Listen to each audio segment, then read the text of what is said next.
Hello, my friend, and welcome back to another episode of Decoding the Flow. I'm your host, Drica Lobo, artist, an author, and your guide in the world of creative consciousness. Today, I want to challenge one of the biggest myths that we've been told. That is, somewhere out there is a purpose waiting for us. As if one day we are going to wake up and everything suddenly will make sense and we will know exactly what we are here to do.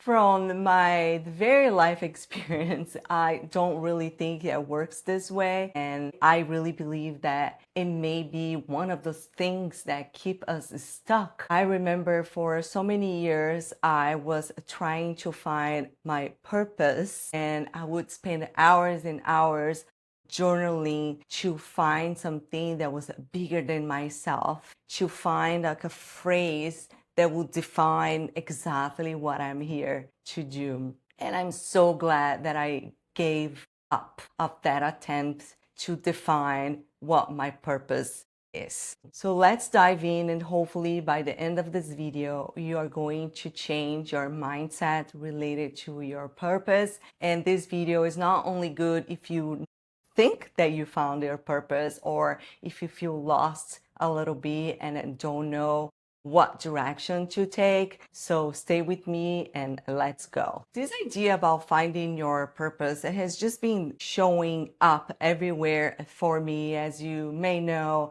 I am an artist. I'm writing my second edition of my book, Decoding the Flow. I interview incredible creators in this very podcast weekly. I paint, I coach, I teach art. And if I look back into my life, none of this was given to me. I wasn't following a master plan. I wasn't following somebody else's blueprint to what I wanted my life to look like. All of this is simply what I did and what I call follow your curiosity. You know, one conversation leads to another, and then you speak to a friend, then you got the answer, and then you read something that you get obsessed about it, and then you read something else that you get obsessed about it, and then one painting leads to another.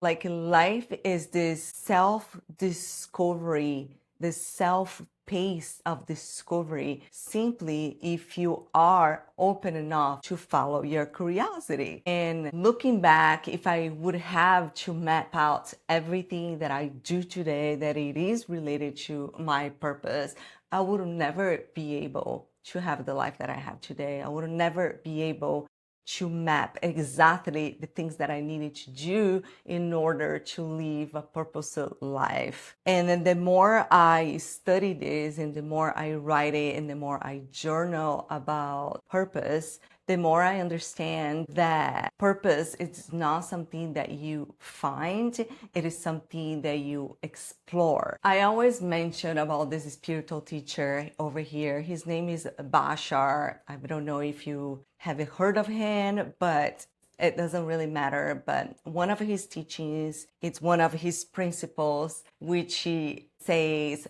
follow your excitement, which is basically following your curiosity. At least for me, when we dive into this follow your excitement, you can find this in a bunch of other books or other spiritual teachers.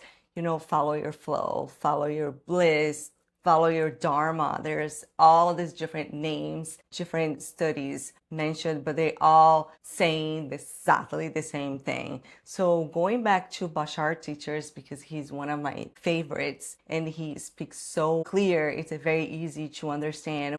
When he says follow your highest excitement, not because excitement will guarantee you success, not even because everything will magically work out, but because following your highest excitement, it is information. You are listening to Decoding the Flow with me, Drica Lobo.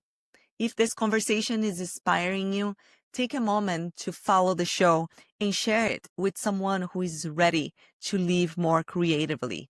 You can find more inspiration, art, and behind-the-scenes stories at dricalobo.com or my Instagram at Drica Lobo art. Now, let's take a deep breath and get back to the flow. It's the feedback from your very soul saying, go this way, go this way. If you look into as following your inner compass, following the direction of your life. So that's what he meant when he talks about following your highest excitement. And very interesting enough, I was supposed to record this episode yesterday, but for some reason I couldn't, so I recorded it today. And during this time arrived this very book. You know how much I am obsessed with old books from old centuries. This one, it called Self-Reliance from the 18th century, and one page stuck me, and I think that's why I was meant to record this today, because it also relates exactly what we are talking about, that everything that we pay attention enough, it is related to your soul's journey. It's almost a remembrance of what you are here to do. I believe that life is supposed to be joyful. Life is supposed to be fun. So following your excitement is just so clear to me that that's what we are here to do. I'm not trying to bypass all of the hurdles and all of the difficulties in our life. I think this can also be part of the bigger plan for us, because in order for us to experience joy and excitement, sometimes we need to experience the other side of the spectrum, which can be fear or self-doubt. So once we arrive to the other side of the spectrum, we can evaluate and we can value so much more. You know, when they say that you can only fight the light once you know darkness. So kind of like that. I haven't finished, but it's from Ralph Waldo Emerson's really good book.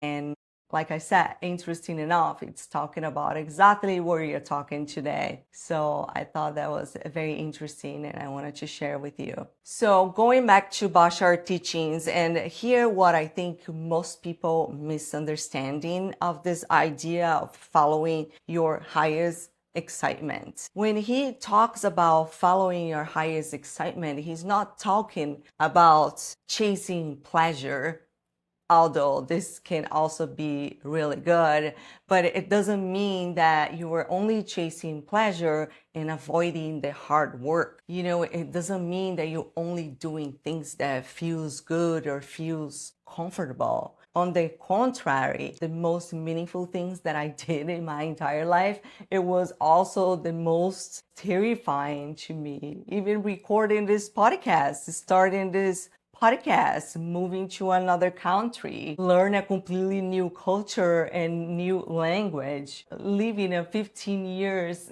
journalism career to go full time on my art career on my mid-30s. All of this was not easy, but it was where my curiosity was leading me to. Have you heard that when people say that excitement and fear, they are basically the same thing? But if you focus on the fear, on the self-doubt, you are going to find a lot of resistance. And if you find the positive aspect, which is excitement, you will go and you do it anyway. And also, I think because excitement is going to ask you to do something that you've never done it before. And of course, if you've never done something before, you will have some sort of self-doubt, but you have to do it anyway. That's the only way that you're going to follow through of that activity. Because if you let the fear or the excitement, and if you focus on the negative, you will face resistance, and maybe you will just spend years and years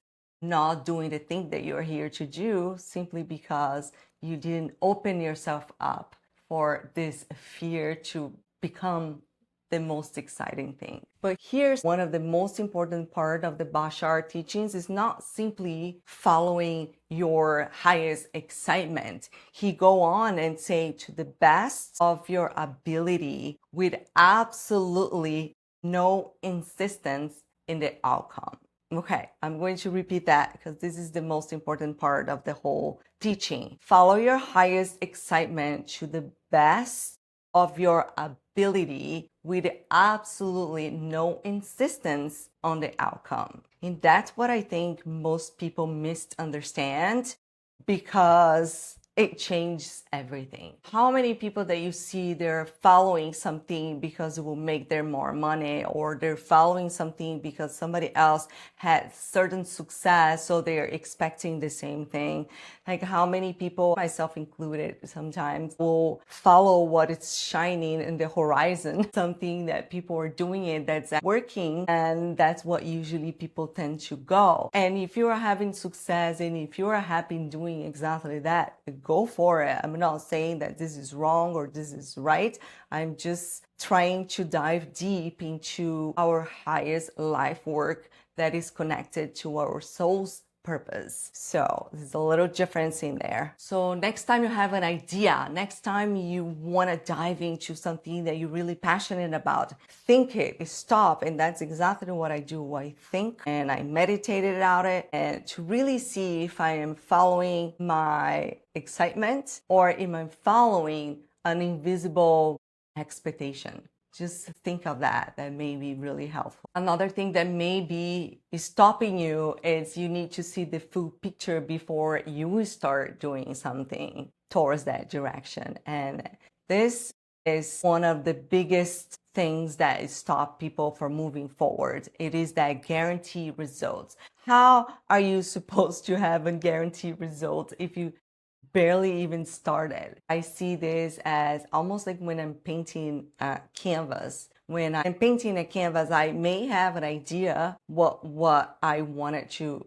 bring to fruition, but a lot of times I have no idea. The only thing I know is the next brush stroke and the next brush stroke. It's almost like the very next thing that you're supposed to do, it will reveal itself. You don't need to see the last chapter of the book, but you have to start writing the next phrase, and then the next phrase will appear and the next one will appear. And life is exactly the same. We don't need to see the full picture of our idea, but if we only follow our highest excitement each and every day, we will look back in hindsight and everything will make sense. Everything. And when I do this, it's like the pieces are coming together. And when we are on that present moment, it's really hard to see anything making sense. But looking back, it's like, I was fired on that job because I was supposed to be doing that. Somebody broke up to me because I found the love of my life a year after. That makes sense. And I left that work because it wasn't meant for me. I wasn't really happy. You see, look back in your life right now and trying to connect the dots. It is the most beautiful journey. So following this line of thought, I really believe that your purpose, it is something that we recognize along the way, along the journey of our life, along the unfolding of what we are here to do. And if you agree with me, don't forget to put your comments below. I would love to hear your thoughts on that. Instead of asking what is my purpose in life, we can ask what it feels alive in me today. Sometimes it can be a simple conversation with your best friend or with your neighbor, and then it gets you super excited at night that you start Googling that thing. And then once you start Googling that thing, you find something that it is right next to your home that you can start studying. You know how it goes. It's always the most magnificent exploration if you simply follow your highest excitement or your highest curiosity. I think we put so much pressure on finding our purpose because maybe we think it has to be this grandiose, bigger than life thing. But what if maybe purpose, it is through 1,000 small aligned decisions that you make each day. Maybe it is one book, one conversation, one painting, one idea, one next step, again and again and again and again. And if you're listening to this podcast for quite a while, you may know where I'm going to take us. which is creative consciousness. And every single episode where I talk about creative consciousness, it is exactly this method that it is happening. One conversation open up something else, then open up something else. Then I thought that I would be talking about art, but turns out I'm talking about life. And what a beautiful thing that is when you can just surrender and then just trust what is coming your way. That if this thing is asking you to do something, why not follow through? Creative consciousness is not about making art. It's about living a life where you can explore all that you are and become all that you came here to be. One day at a time, one conversation at a time. I always look at art and I compare with life. You know, like every decision, it's a brushstroke. Every habit, it's a color. Every relationship that you have, it's part of the composition. So you see, every day, in every way, we are creating something, whether you are aware or not. It might as well become so conscious that you become a conscious creator using all of a creative consciousness. So the invitation in this podcast is very simple, is to create consciously. To end this episode, I wanted you to think through all of the projects and everything that you've been working on and ask yourself, what is the most excited, what is the most alive, authentic step that you can take, not tomorrow, but today, right now? All right, friend, if you haven't followed the show, please subscribe to this channel. This is a very free and beautiful way that you can support this project. And if this episode resonates with you, I'd love to hear your thoughts. Just leave it in the comment and share it with someone who may be in need of this very message. Thank you so much, and I'll see you next week. Bye.